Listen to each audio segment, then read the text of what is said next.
ছাত্ৰ ছাত্ৰীসকল এটা কমেণ্ট ছাৰ NMS পৰীক্ষাৰ ৰিজাল্ট কেতিয়া দিব ছাত্ৰ ছাত্ৰীসকল তোমালোকৰ ৰিজাল্ট 15 তাৰিখৰ আগত দিব পাৰে বুলি তোমালোকে নিশ্চয় এডমিট কাৰ্ডখন লক্ষ্য কৰিছে আৰু মই তোমালোকৰ ওচৰত অৱগত কৰিছো আজিটো 15 তাৰিখ হৈ গল এতিয়া তোমালোকৰ কথা হৈছে ৰিজাল্ট কেতিয়া দিব ছাত্ৰ ছাত্ৰীসকল বিভিন্ন ধৰণৰ ওয়েবসাইটত বিভিন্ন ধৰণৰ ৰিজাল্টৰ ডেট দিয়া আছে কিন্তু সম্পূৰ্ণ আমি সেইবিলাক শুদ্ধ বুলি ক'ব নোৱাৰো কাৰণ আমি অফিচিয়েল ওয়েবসাইট যেটো আছে সেই অফিচিয়েল ওয়েবসাইটত মই সদায় চেক কৰি আছো তোমালোকে যেনেকৈ তোমালোকে ৰিজাল্টটো পাবৰ কাৰণে আশা কৰি আছা ঠিক তেনেদৰে মই যিসকল ছাত্ৰ ছাত্ৰীক পঢ়াইছো যিসকলে মোৰ তাত প্ৰায় 2-3 মাহ পঢ়িছে তেওঁলোকৰ কাৰণে মই অপেক্ষা কৰি আছো যাতে সকলো ছাত্ৰ ছাত্ৰী পাছ কৰে কিমান ছাত্ৰ ছাত্ৰী মই পাছ কৰাব পাৰো তাৰ ওপৰত মই সদায় নজৰ ৰাখি আছো আৰু মোৰ বিশ্বাস সকলোৱে পাছ কৰিব এতিয়া মেইন কথাটো আহিছো ৰিজাল্ট আজি দিব নেকি ছাত্ৰ ছাত্ৰীসকল ৰিজাল্ট আজি দিব নেকি বুলি কওঁতে মই যে আগৰ খিনি চাব যাও আগৰ যোৱা বছৰ তাৰ উপৰি বছৰ তেনেকুৱা যে মই চাব যাও তেতিয়া দেখা গৈছে যে ৰিজাল্টৰ এডমিট কাৰ্ডৰ ডেট মতে প্ৰায় মই 2-3 বছৰৰ পৰা দেখা নাই অৰ্থাৎ তোমালোকৰ আজি এখন ষ্টেটমেন্ট আহিব যে কোন তাৰিখে দিব কিন্তু আজি দিয়াৰ সম্ভাৱনা নাই ঠিক আছে কাৰণ এটা 15 তাৰিখ হলে কিন্তু তোমালোকৰ যদিও দিয়ে মই এটোও কম যদিও দিয়ে তেতিয়া হলে সকলোতকৈ আগত তোমালোকে পাবা যেটো আমাৰ WhatsApp গ্ৰুপ আছে যেটো ক্লাস কৰিছিলা তোমালোকে আৰু লগতে যেটো আমাৰ 8ৰ অনলাইন ক্লাছত কৰি আছে সেই গ্ৰুপত সৰ্বপ্ৰথম তোমালোকে পাবা কোনো নাপাওতে অৰ্থাৎ দিয়াৰ লগে লগে তোমালোকক মই দি দিম ঠিক আছে বুজি পাইছা নহয় এতিয়া কথাটো হল তাৰ আগতে মই 1 মিনিট সময় লম তোমালোক বেয়া পালাও লম উপায় নাই কাৰণ মই এটো এডভাৰটাইজ কৰিবই লাগিব কাৰণ মই এটা ডাঙৰ পৰিকল্পনা কৰিছো অৰ্থাৎ তোমালোক ক্লাস 6 ৰ পৰা ক্লাস 10 লৈকে অনলাইন মাধ্যমত টিউশন পঢ়া হৈছে মাত্ৰ 99 টকা এই 99 টকা বেছি কম কৰি লোৱাৰ কাৰণে অলপ প্ৰচাৰ কৰিব লাগিব কাৰণ 2জন ষ্টুডেন্ট হলে মোৰ নিমিলে সেই কাৰণে প্ৰচাৰ কৰিব লাগে কোনো যাতে বেয়া নোপোৱা ছাত্ৰ ছাত্ৰীসকল 99 টকাত পঢ়িব পাৰিবা ম্যাথ সায়েন্স সোশিয়াল সায়েন্স আৰু ইংলিশ ইয়াতকৈ কোনেও নোৱাৰে কমকৈ পঢ়িবৰ কাৰণে ছাত্ৰ ছাত্ৰীসকল বিদ্যালয়ৰ পৰা আহি ভাগৰ লাগে টিউশন যাব লাগে আকৌ টিউশনৰ পৰা ৰাতি পঢ়িব ইচ্ছা নাই কিমান লছ লগতে কিমান পইচা দিবলে 400 500 মাদতে কিমান হাবাধুৰি খাই ফুৰিব লাগে মই দুখীয়া ছাত্ৰ ছাত্ৰীৰ কাৰণে কৈছো মধ্যমীয়া ছাত্ৰ ছাত্ৰীৰ কাৰণে কৈছো যিবিলাক ঘৰত মানে আৰ্থিকভাৱে দুৰ্বল তেনেকুৱা ছাত্ৰ ছাত্ৰী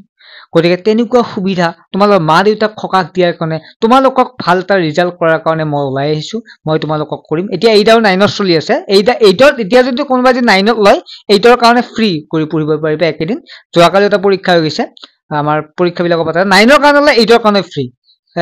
10ৰ কাৰণে 9ৰ কাৰণে একেদিন ফ্ৰীকৈ পঢ়ি থাকিব পাৰিবা আৰু ক্লাস 6 7 8 9 10 সকলোৱে পাৰিবা এডমিশন কিন্তু বহুত ষ্টুডেন্ট হলে মই ইমান এডমিশন নলও এটা লিমিট আছে সেই লিমিটৰ ভিতৰত লম সোনকালে এডমিশনটো লৈ লোৱা ঠিক আছে এতিয়া NMS পৰীক্ষাৰ কথা কোৱাৰ আগতে মাজতে এখিনি কলো তাৰ বাবে ক্ষমাও বিচাৰিছো কাৰণ এখিনি কবই লাগিব কাৰণ ষ্টুডেন্ট যেটো অলপ লাগিবই কাৰণ 99 টকাত তোমালোকে ভাবা 99 টকাত পঢ়াব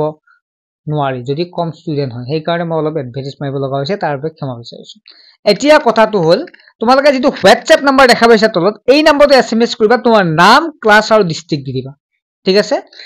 NMS পৰীক্ষাত তোমালোকৰ ৰিজাল্ট যোৱা বছৰ যে চাও তেতিয়া মে মাহত দিছিল দে যোৱা বছৰ যে চাও তেতিয়া মে মাহত দিছিল কিন্তু ইমান দেৰি নকৰিব লাগে ঠিক আছে গৈ ইমান দেৰি নকৰিব লাগে তোমালোকক আজি এটা ষ্টেটমেন্ট পাই যাবা ৰাতি মানে এটা ভিডিও পাই যাবা যত তোমালোকক কোন তাৰিখে দিয়া প্ৰপাৰ কৈ দিম যদিও আজি নোপোৱা কাইলৈ পাই যাবা প্ৰপাৰ কোন তাৰিখে দিব হেতু গম পাই যাবা কিন্তু এটো ঠিক তোমালোকৰ 15 তাৰিখে আগত দিয়াৰ সম্ভাৱনা আছে বুলিহে কৈছে দিব বুলি কোৱা নাই গতে 15 তাৰিখটো আজি হৈ যাব গতে আজি এটা ষ্টেটমেন্ট পাই যাবা ছাত্ৰ ছাত্ৰীসকল ইয়াৰ উপৰি তোমালোকে বহুতে কৈ থাকা যে কিমান পাৰ্সেন্টেজ পালে তোমালোকে পাবা আমি যদি আগৰ কুৱেশ্যন পেপাৰ এনালাইসিস কৰো আগৰ যদি ৰিজাল্ট এনালাইসিস কৰো তেতিয়া মই তোমালোকে জানাই মই বহু বছৰৰ পৰা NMS পৰীক্ষানে পঢ়াই আছো মেনলি আৰু মই সেই কাৰণে এইবাৰ তোমালোকক ম্যাক্সিমাম কমন পেলাই দিছো অৰ্থাৎ MAT পেপাৰখন সম্পূৰ্ণ কমন পৰিছে SAT পেপাৰখনো পৰিছে কাৰণ মই এনালাইসিস কৰি গম পাও যেটো মই যেটো পাৰিম বুলি ভাবো হেতু বেছি জোৰ দিও যেটো মোৰ এক্সপেৰিয়েন্স নাই হেবিলাকত মই নাযাও ঠিক আছে মই 2-3 বছৰ এক্সপেৰিয়েন্স কৰিহে যাও এবাৰ যিসকলে এডমিশন লবা আমাৰ ক্লাছত মই জানো যে এবাৰ মই এখিনি পাস কৰাই দিব পাৰিম মেট্ৰিকটো ভাল ৰিজাল্ট এটা কৰাই দিব পাৰিম সেই কাৰণেহে মই ওলাই আহিছো মই যদি মই ভাবো যে মই নোৱাৰিম তেতিয়াহ'লে মই নাহো অনলাইন ক্লাছত মই পাৰিম মই কিন্তু কেপাচিটি আছে কাৰণ মই 2-3-4 বছৰৰ পৰা এক্সপেৰিয়েন্স আছে গতিকে সেই কাৰণে মই এবাৰ ক্লাছ 6ৰ পৰা আমি 10 লৈকে পঢ়াম এতিয়া এনএমএছ পৰীক্ষাৰ কাট অফ যদি চাও এনালাইসিস যদি চাও তেতিয়াহ'লে জেনেৰেলৰ কাৰণে যে আমি চাও 110 মানৰ ওপৰত একদম পোৱাৰ চান্স বহুত আছে ঠিক আছে মই এটো নকও যে 110ৰ তলতো নাপাব 110ৰ তলতো পাব পাৰে জেনেৰেলৰ কাৰণে কিন্তু এটো হ'ব পাৰে কেতিয়াবা 110তো নাপাব পাৰে গতিকে মই যে এটা প্ৰপাৰ চাও 110 মানৰ পৰা ওপৰত পাৱাৰ চান্সটো আছে আৰু 100ৰ তলতো পোৱাৰ চান্স আছে নাই বুলি এটো কাৰণ নক মই এটা এক্স্যাক্টলি কাৰণ সোৱা প্ৰত্যেক বছৰে ৰিজাল্টটো বেলেগ বেলেগ হৈ থাকে ঠিক আছে কিয় বেলেগ বেলেগ হৈ থাকে কাৰণ সিট আছে কিমান 2411টা হয়নে 2411টা সিটৰ ভিতৰত কোনবা বেটছৰ ষ্টুডেন্ট বিলাক অলপ দুৰ্বল হ'ব পাৰে নাইবা কোনবা বেটছৰ ষ্টুডেন্টৰ সংখ্যা কম হ'ব পাৰে নাইবা কোনবা বেটছৰ ষ্টুডেন্ট বিলাকে কুৱেশ্যন পেপাৰ টান পাব পাৰে গতিকে তাৰ ওপৰত নিৰ্ভৰ কৰে আগতে 90 তলত পোৱা ষ্টুডেন্টৰ 90 মান 100 তলত পোৱা ষ্টুডেন্টৰ পাই গৈছে কিন্তু ৰিজাল্ট আহি গৈছে যোৱাবাৰ তাৰ উপৰি বছৰ আমি চালে গম পাও কিন্তু যোৱাবাৰ অলপ বাঢ়ি গৈছে আকৌ এবাৰ কমিব পাৰে গতিকে ছাত্ৰ ছাত্ৰীসকল নিশ্চিন্ত মনে থাকা 48000 নিশ্চয় পাবা যেটো 12000 টকাকে আৰু মই এটো কলো তোমালোকক ৰিজাল্টৰ পিছত কেনেকৈ পইচা পাবা কি কৰিব লাগে সম্পূৰ্ণ কৈ দিম চেনেলটো সাবস্ক্ৰাইব কৰি ৰাখিবা তোমালোকৰ কাৰণে যিমান পাৰ চেষ্টা কৰিছিলো গতিকে মোৰ আশা সকলো পাস কৰিবা আৰু আকৌ বিচাৰো তোমালোকক পাবৰ কাৰণে সেই কাৰণে এডমিশনটো লৈ লোৱা ক্লাস 9ৰ বাবে এতিয়া এডমিশন হৈ আছে 9ৰ বাবে ললে তোমালোকে ক্লাস 8ৰ বাবে ক্লাস বিলাক কৰি থাকিব পাৰিবা পৰীক্ষাও পাতি থকা হৈছে